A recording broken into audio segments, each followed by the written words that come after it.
Hi, welcome to BlindOwl Bushcraft and Survival. Please enjoy our channel. If you would, we'd appreciate it if you join our Patreon page. It's been a long road. Thank you. Hi, welcome to BlindOwl Bushcraft and Survival. My name's Dan. Today I have a unboxing video. Look at this gigantic box. It just came in from Amazon Prime. And this was sent to us by a very nice guy named Willis. Actually quite a wonderful guy. We've been having some very interesting chats. We've got a lot in common, and this is a touchdown prime box. Thursday night football.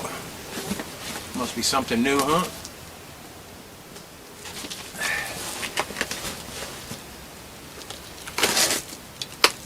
I'm opening the box up with a Victorinox floral knife.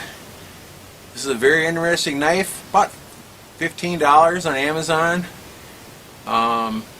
Just a folding, nice pocket knife. The cool thing about it is, first it has the Victorinox steel, which is fantastic. And second, which is extremely interesting about this knife, it has an edge only on one side. Has a chisel grind on it. This is what my family used in our greenhouse. All the designers and all the workers in the back that work with flowers, taking cuttings and stuff like that. This is the knife we used back from the 60s, and it's a fantastic knife. If you can keep the same knife for 20 years in the floral shop or the greenhouse, you could actually wear it out if you had the same knife. Usually you lose one way before that, but it's absolutely fantastic knife, and it has such a narrow edge on it because it's just a chisel grind, that it's so easy to keep absolutely razor shaving sharp all the time. And I've had this one here for, I must have got this one back in the 80s, and this one's never seen a stone. I've never put it on a stone ever. Every day after work, I worked in the greenhouse for a long time. Every day after work, I would run it up and down the strop. My grandpa had a leather belt there. Wouldn't have any compound or anything on it, but we'd rub it up and down the belt, and it would be razor sharp every day for me. A lot of the guys use it on the two-sided gray stones, and usually only on the smooth side. And up where my dad worked at, up in the floral department, they'd go through a stone once a month. It would just be a great big dip in it because they needed their knife sharp, really sharp all the time. But a fantastic knife. But the package here, don't want to get sidetracked here.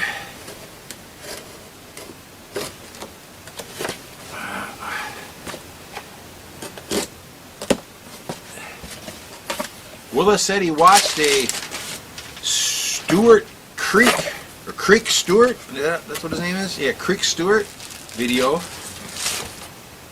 on making fires and stuff. And I think he had a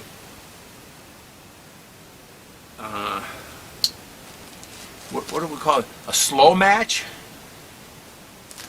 which I got some videos on there of that, and our friend Dean and Orion and Jason in New Zealand, they're both experts at the slow matches. What it is a piece of cotton, or a piece of rope, or a piece of jute twine rope, which a lot of times I make rope out of jute twine, and you put that in a cylinder, like a piece of 1/4 inch or 3/8 inch copper pipe, and then you light one end of it and get it charred up, and then when you're out and about and you pull that char back into the pipe so it's protected, push it out, and then you can throw a spark to it, with either the ferro rod or a stone and steel, and you get a nice ember to start your fire with. But I've never seen rope like this before. This is cotton rope. What do you call it? Piping. Cotton piping. Wow.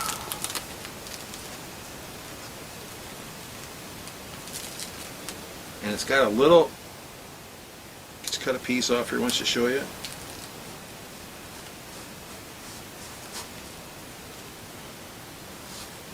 Super, super fluffy, Willis.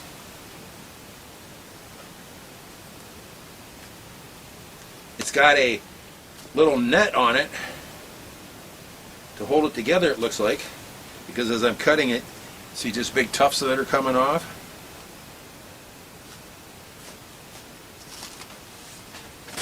Wow, this is something here.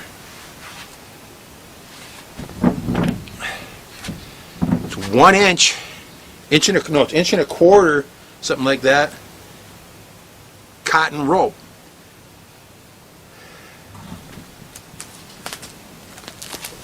Look at it there, see? Isn't that exceptional? So this is going to be very, very useful. I've got a couple different ideas for it. I might try to make it some kind of a, I don't know where I find need a real thin metal so it's not very heavy. Maybe there's probably a piece of tubing around here somewhere. I can find a piece of tubing that was used for something else that we can jam this through and char up the end and use it that way. Our friend Orion, Dean in Australia. Now Dean uses different types of things like this, and he puts, I think it's potassium nitrate, if not mistaken, the same chemical that stump remover is made out of. You can go to like Lowe's and buy a bottle of stump remover, and then you take that, the crystal of that, mix that with water, and then soak like this in it, and then let it dry out. And what that does is, I brought a lighter with me here too. Let's see what it does here. Once we got just a fluffy piece here.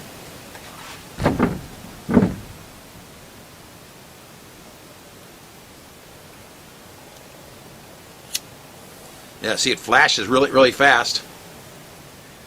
Okay. But what the stump remover does is it slows the burn down. These guys use it on different funguses. They use it on like cattail fluff. Over here I have kapuk fluff, which is another thing that's real nice. But they burn in a flash. Where I'm pretty sure it's potassium nitrate, but I'll have to look it up for you guys. But it's stump remover is what you use. And then it's like two or three tablespoons of stump remover in like a half a cup of water or something like that.